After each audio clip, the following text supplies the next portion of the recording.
Okay everyone, तो DC की नई शुरुआत होने वाली है मूवीज़ और टीवी सीरीज़ के एरिया में। यानी कि जेम्स गन जो भी काम कर रहा है उसको तुम अब आगे देखने वाले हो। और इसकी इन्फॉर्मेशन पूरे इंटरनेट पर इधर उधर जगह जगह पर फैली हुई है। तो मैंने सोचा कि एक वीडियो बना देते हैं जिसमें ये सारी इन्फॉर्मेशन एक साथ हो और तुम्हें पता चल जाए कि आखिर डीसी यूनिवर्स में आगे हो क्या रहा है, जेम्स गन किस दिशा में जा रहा है और क्या नहीं हो रहा है। तो सबसे पहली बात जो तुम्हें समझनी होगी वो ये समझनी होगी कि अब तक जो डीसी की तुम मूवीज़ देखते आ रहे हो, जैसे कि man of steel, Batman versus Superman या ब्लैक एडम, ये यूनिवर्स बिल्कुल ही अलग यूनिवर्स होगा जेम्स गन के यूनिवर्स से। जैक स्नाइडर ने ये यूनिवर्स बनाया था मैन ऑफ स्टील वाला, ये आगे कंटिन्यू नहीं होगा। अब इस यूनिवर्स में एक्वामैन और शज़ैम जैसी मूवीज़ आएंगी, लेकिन उनका जेम्स गन की मूवी के साथ कोई लेना देना नहीं होगा। दूसरी चीज़ जो तुम्हें समझनी होगी वो ये कि जेम्स गन ने कहा है, मतलब उन्होंने कंफर्म किया है कि ये एक मल्टी प्लेटफॉर्म मीडिया होगा। मतलब इसके वीडियो गेम्स भी आएंगे, इसकी टीवी सीरीज़ भी आएंगी और इसकी मूवीज़ भी आएंगी। मूवीज़ मेनली इनका बैकबोन होगा, लेकिन बाकी चीज़ें भी आएंगी जो कि सब एक ही फ्रेंचाइज से कनेक्टेड होगी। यानी कि आगे जाके स्नाइडरवर्स या कोई और भी जो भी मूवीज़ इस यूनिवर्स की हैं, जैक स्नाइडर वाली यूनिवर्स की, वो तो गई काम से, उनका कोई फ्यूचर नहीं है। तो उनको तो तुम भूल ही जाओ। आपको चाहे तुम्हें कितनी भी अच्छी लगी हो, वेल हर चीज़ का एक अंत होता है और जैक स्नाइडर की यूनिवर्स का अंत कुछ जल्दी आ गया। वेल अगर ढंग से चलाओगे नहीं तो फिर मुँह की खाओगे। So the third point is कि अगर तुमने मैट रीव्स की बैटमैन देखी है, यानी कि रॉबर्ट पैटिंसन जिसमें बैटमैन है, जो अभी आई है और काफ़ी हिट भी हुई है, अगर तुमने वो देखी है तो उसको इस यूनिवर्स से कनेक्ट करने की कोशिश बिल्कुल भी मत करना। उसका जेम्स गन के यूनिवर्स से कोई लेना देना नहीं है।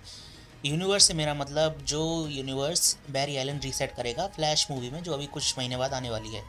अगर तुम इस बारे में जानना चाहते हो तो तुम मेरा पिछला प्रीवियस फ्लैश की स्टोरी लाइन वाला वीडियो देख सकते हो। तो उस मूवी से जो रीसेट यूनिवर्स होगा उसका बैटमैन यानी कि रॉबर्ट पैटिंसन की मूवी से कोई लेना देना नहीं होगा। वो एक अलग यूनिवर्स है और जो फ्लैश यूनिवर्स रीसेट करेगा वो अलग होगा।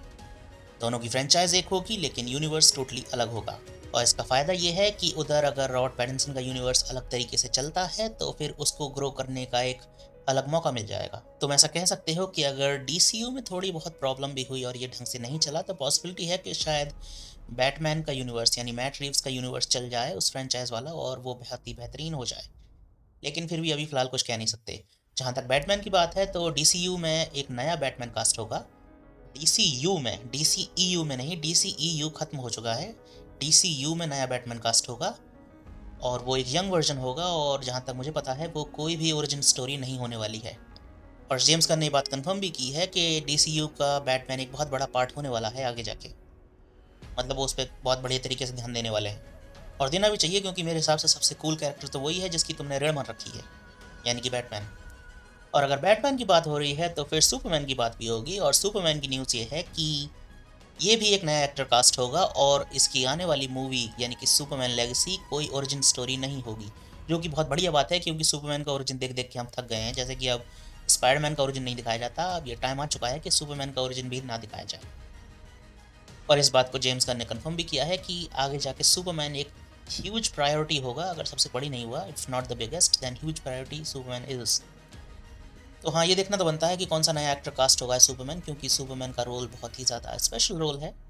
तो हाँ, इसके लिए बहुत ही बेहतरीन एक्टर कास्ट करने की ज़रूरत पड़ेगी, क्योंकि जहाँ तक हेनरी कैविल की बात है तो अब वो सुपरमैन नहीं है, he is out as a Superman. अब सुपरमैन का हेनरी कैविल से कोई लेना देना नहीं है। इस पॉइंट तक उसके बेर बिक चुके हैं। अब ये थे हमारे बिग हिटर्स। और अगर अब टीवी सीरीज़ में आ जाएं तो हम HBO मैक्स पे पहुंच जाते हैं और जेम्स गन ने ये बात कंफर्म की है कि ग्रीन लैंटर्न आगे जाके एक बहुत ही इंपॉर्टेंट पार्ट होने वाला है इस फ्रेंचाइज का, जो कि मुझे लगता है होना भी चाहिए, क्योंकि उस पर कोई ध्यान ही नहीं दे रहा ग्रीन लैंटर्न पे। ना तो हेल जॉर्डन पे ध्यान दे रहा है कोई और ना जॉन स्टुअर्ट पे ध्यान दे रहा है। ऐसा कर रहे हैं जैसे कि वो बंदे एग्जिस्ट करते ही नहीं डीसी यूनिवर्स में। तो हाँ, जेम्स गन का ये कहना है कि ये आगे जाके एक इंपॉर्टेंट पार्ट होने वाला है डीसी फ्रेंचाइज का। मैं इसके लिए काफ़ी खुश हूँ, क्योंकि मैं अब कुछ ऐसा देखना चाहता हूँ यूजुअली ना देखा हो। मतलब मैंने रायन रेनॉल्ड्स की ग्रीन लैंटर्न देखी थी और मैं चाहता हूँ कि उस चीज़ को एक बेहतर लाइट में देखा जाए। तो हाँ, जेम्स गन का ये कहना कि ये एक बहुत ही इंपॉर्टेंट पार्ट होने वाला है आगे जाके, well it's a good thing. और जहाँ तक इसकी कास्टिंग का सवाल है तो जहाँ तक न्यूज़ जेम्स गन ने कंफर्म की है वो ये है कि इस मूवी में तो ग्रीन लैंटर्न तो होने ही होने हैं। मतलब वैसे तो पूरी कॉप की ऑप होगी, लेकिन जो लोग हमारे दो मेन हीरोज़ के बीच में चूज़ करना पसंद करते हैं कि जॉन स्टुअर्ट को होना चाहिए या फिर हेल जॉर्डन को होना चाहिए, तो फिर घबराने की बात नहीं है, इसमें दोनों के दोनों ही होने वाले हैं। और ये एक सीरीज़ होने वाली है HBO मैक्स पे, ये कोई मूवी नहीं होने वाली। यानी कि इसको पैर पसारने का बहुत बढ़िया मौका मिलेगा, क्योंकि सीरीज़ के तुम सीज़न ला सकते हो एक के बाद एक 12-12 एपिसोड के, लेकिन मूवीज़ में तो एक ही में टाई अप करना पड़ता है और फिर साल भर 2 साल या 3 साल भी इंतज़ार कर सकते हो उसके आगे के पार्ट के लिए। तो हाँ, वेब सीरीज़ इसका एक बहुत ही बढ़िया सोल्यूशन है, लेकिन देखते हैं ये किस तरीके से बनाते हैं, क्योंकि ग्रीन लैंटर्न की वेब सीरीज़ बनाना कोई आसान नहीं है। इसमें बहुत ही बेहतरीन टाइप का CGI चाहिए। और जेम्स गन ने एक और बात कंफर्म की है, वो ये कि जैसे कि हमारे वेल नोन हीरोज़ हैं जैसे कि बैटमैन, सुपरमैन या वंडर वुमन, इनके साथ ये लेसर नोन कैरेक्टर्स को, जिनको अभी तक हम जानते भी नहीं हैं, उनको वेल मेंटेन करेंगे, बैलेंस करेंगे, जैसे कि अब तक मार्वल ने किया है। तो तुम्हें आयरन मैन के बारे में मालूम था, स्पाइडरमैन के बारे में मालूम था, लेकिन जब तुम्हें आयरन मैन या स्पाइडरमैन के बारे में मालूम था तब तुम्हें रॉकेट रैकून के बारे में कुछ भी नहीं मालूम था। और अब ये बहुत ही बड़े बड़े कैरेक्टर्स हैं, इनको सब जानते हैं। तो हाँ, जिस तरीके से मार्वल ने अपने कैरेक्टर्स को बैलेंस किया है, अपने वेल नोन कैरेक्टर्स के साथ अपने छोटे कैरेक्टर्स को डाल के उनको भी फेमस किया है, वैसे ही DC अब प्लान कर रहा है। ये अपने वेल नोन कैरेक्टर्स को जैसे कि सुपरमैन, बैटमैन के साथ अपने छोटे छोटे कैरेक्टर्स को डालेगा जिसको भी लोग जानते नहीं हैं, और फिर मेरे ख्याल से उनकी एक अलग धारा बहा देगा। मतलब या तो वेब सीरीज़ निकाल देगा या फिर उनका स्पिन ऑफ करके एक मूवी बना देगा, जो कि एक बहुत ही बेहतरीन डिसीजन है। ना ये था कैरेक्टर्स की बात। अब जरा बात कर लेते हैं कास्टिंग की। तो अगर कास्टिंग की बात करें तो जेम्स गन ने अभी तक इस पर एक ही बात कही है कि हम हर किसी को रिकास्ट नहीं कर रहे हैं सिवाय सुसाइड स्क्वाड के। तो हाँ, सुसाइड स्क्वाड तो टोटली रिकास्ट हो जाएगा, लेकिन इसके अलावा कौन रिकास्ट होगा कौन नहीं होगा ये तो अभी पता नहीं है। जैसे कि अभी हमें पता है कि जहाँ तक मुझे लगता है एज़रा मिलर का फ्लैश तो फ्लैश ही रहने वाला है, वो तो रिकास्ट नहीं होने वाला, क्योंकि वो तो यूनिवर्स को सेट करेगा। तो फिर अभी कह नहीं सकते कौन आउट है कौन इन है, लेकिन सुसाइड स्क्वाड तो डेफिनेटली आउट है, मतलब एक्टर्स, उसको रिकास्ट किया जाएगा। और फ्लैश के अलावा गैल गैडोट की वंडर वुमन भी शायद रिकास्ट ना हो। इसके अलावा तो मालूम नहीं कौन रहेगा कौन नहीं रहेगा, लेकिन हाँ, बैटमैन और सुपरमैन तो डेफिनेटली आउट हैं एक्टर्स। और कास्टिंग को लेके एक और रूमर ये है कि डेथ स्ट्रोक का जो एक्टर था जो तुमने बैटमैन वर्सेस सुपरमैन के लास्ट पीरियड सीन में देखा होगा, वो DCU में अपीयर हो सकता है। ये कंफर्म नहीं है, लेकिन ऐसा लगता है और ऐसी रूमर है कि ऐसा हो सकता है। और इस DCU यूनिवर्स को लेके एक बहुत ही बेहतरीन खबर जो सबसे ज़्यादा मुझे लगी वो ये थी कि ये एल्सवर्ल्ड स्टोरी भी डेवलप कर रहे हैं। अब अगर जिसको एल्सवर्ल्ड स्टोरी नहीं पता तो ये समझ लो कि एक अल्टरनेट यूनिवर्स की अल्टरनेट कहानी तुम्हारे हीरो को लेके, जैसे कि एक यूनिवर्स में बैटमैन ड्रैकुला बन जाता है और वो किस तरीके से अपने पूरे विलन के रोस्टर को ख़त्म कर देता है, ये कहानी। या फिर ये दूसरा यूनिवर्स, किंगडम कम वाला यूनिवर्स, जिसमें सारे जस्टिस लीग के कैरेक्टर बुढ़े हो चुके हैं, सुपरमैन रिटायर हो चुका है और फिर वो क्यों वापस आता है और कैसे वापस आता है, ये वाली कहानी।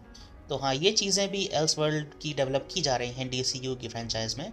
अब देखना ये है कि ये कितनी सक्सेसफुल होती हैं या नहीं होती, लेकिन मैं इसके लिए एक्साइटेड हूँ क्योंकि मुझे अपने मेन हीरोज़ को लेके एक अल्टरनेट स्टोरी देखना पसंद है।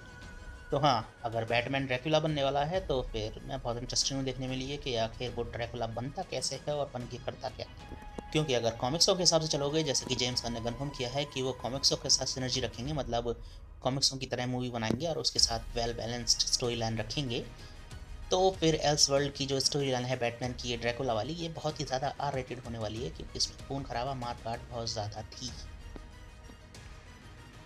ये तो थी कुछ डिटेल्स जो जेम्स गन ने कंफर्म की हैं अपने DCU यूनिवर्स के बारे में। इसके अलावा अगर और कोई डिटेल आती है तो फिर मैं तुम्हें किसी ना किसी वीडियो के थ्रू उसके बारे में बता ही दूंगा। जहाँ तक मुझे लगता है DCU एक सही डायरेक्शन में आगे बढ़ रहा है, और सबसे बेहतरीन चीज़ जो इसमें मुझे लगी वो थी एल्सवर्ल्ड की स्टोरी लाइन का डेवलप किया जाना और मैट रीव्स के बैटमैन को इस यूनिवर्स से अलग रखना। अब देखना ये है कि ये कितना सक्सेसफुल होता है और कितना फेल होता है, क्योंकि हर चीज़ 100% सक्सेसफुल नहीं होती। मार्वल भी 100% सक्सेसफुल नहीं है, उसकी एंटमैन अभी इतनी ज़्यादा हिट नहीं हुई जितनी होनी चाहिए थी। तो हाँ, मैं होप करता हूँ कि DCU एक बेहतरीन स्टोरी लाइन डेवलप कर सके ताकि हमें बेहतरीन कंटेंट देखने को मिल सके। अब मैं तुमसे मिलूंगा अपने अगले वीडियो में। Till then take care and bye bye.